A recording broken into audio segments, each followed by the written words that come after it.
Hindu calendar के अनुसार अक्षय तृतीया यानी बैशाख शुक्ल तृतीया को भगवान परशुराम का अवतार हुआ था। इसलिए अक्षय तृतीया के दिन ही हर साल परशुराम जयंती मनाई जाती है। पौराणिक मान्यता के अनुसार परशुराम भगवान विष्णु के छठे अवतार हैं। विष्णु पुराण के अनुसार परशुराम जी का मूल नाम राम है। भगवान विष्णु के छठे अवतार का नाम परशुराम क्यों और कैसे पड़ा? ब्राह्मण होते हुए भी भगवान परशुराम में क्षत्रिय गुण कैसे आए और उन्होंने अपनी माता का सर क्यों काटा? तो चलिए जानते हैं इसके पीछे की कथा। भगवान परशुराम का जन्म भले ही ब्राह्मण कुल में हुआ हो, लेकिन उनके गुण क्षत्रियों की तरह थे। ऋषि जमदग्नि के 5 पुत्र हुए। उनमें सबसे छोटे थे परशुराम। परशुराम भगवान भोलेनाथ के परम भक्त थे। भगवान विष्णु के अवतार परशुराम जी का जन्म धरती पर हो रहे अन्याय, अधर्म और पाप कर्मों के विनाश करने के लिए हुआ था। उन्हें 7 चिरंजीवी पुरुषों में से एक माना जाता है। परशुराम जी के जन्म के बाद उनका नाम राम रखा गया था। वे भगवान शिव की कठोर साधना करते थे, जिसके बाद भगवान भोलेनाथ ने उन्हें प्रसन्न होकर कई अस्त्र शस्त्र प्रदान किए थे। परशु भी उन्हीं में से एक था, जो उनका मुख्य हथियार था। उन्होंने परशु धारण किया, इसलिए उनका नाम परशुराम पड़ गया। एक मान्यता के अनुसार एक बार परशुराम जी की माता रेणुका जंगल में स्नान करने जा रही थी। जब वह स्नान करके आश्रम की ओर लौट रही थी, उन्होंने राजा चित्ररथ को जल विहार करते देखा। यह देखकर उनका मन विचलित हो गया और जब वह घर लौटी तो उनके हाव भाव देखकर ऋषि जमदग्नि यह बात समझ गए।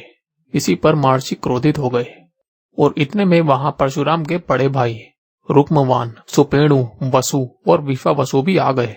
महर्षि ने उन सभी को बारी बारी अपना मां का वध करने को कहा, लेकिन सभी ने ऐसा करने से मना कर दिया।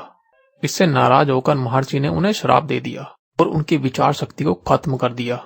तभी वहां परशुराम आ गए। परशुराम जी ने अपने पिता के आदेश का पालन करते हुए अपनी मां का सर काट दिया। इससे प्रसन्न होकर महर्षि ने परशुराम जी से 3 वर मांगने को कहा। इस पर परशुराम जी ने अपना पहला वर माता को दोबारा जीवित करने का मांगा। वहीं दूसरा वर अपने बड़े भाइयों को ठीक करने का और तीसरे वरदान में उन्होंने मांगा कि उन्हें कभी भी पराजय का सामना ना करना पड़े और उनको लंबी आयु प्राप्त हो।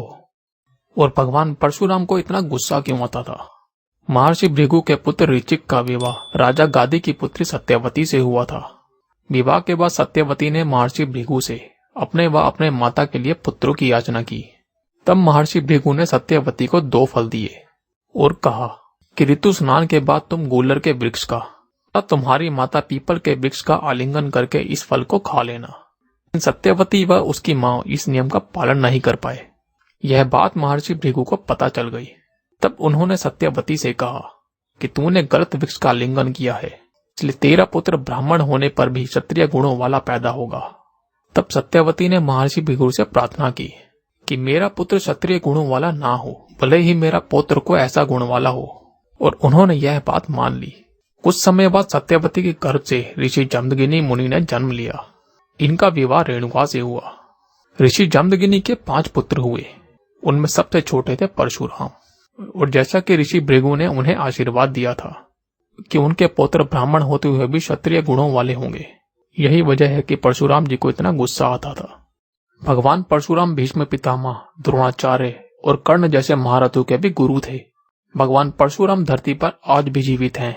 हिंदू धर्म में 8 महापुरुषों का वर्णन है, जिन्हें अजर अमर माना जाता है। इनमें से भगवान विष्णु के अभिषेक अवतार परशुराम भी हैं। भगवान परशुराम भगवान कल्कि को भी युद्ध की नीतियां सिखाएंगे, जो कल युग में भगवान विष्णु के अवतार होंगे। आपको ये जानकारी कैसी लगी हमें अवश्य बताएं। साथ ही इस आर्टिकल के बारे में आपकी क्या राय है ये भी हमें कमेंट बॉक्स में जरूर बताएं। अगर आपको यह वीडियो अच्छी लगी हो तो इसे शेयर करें और ऐसे ही और इंटरेस्टिंग वीडियो देखने के लिए चैनल को सब्सक्राइब करना ना भूलें।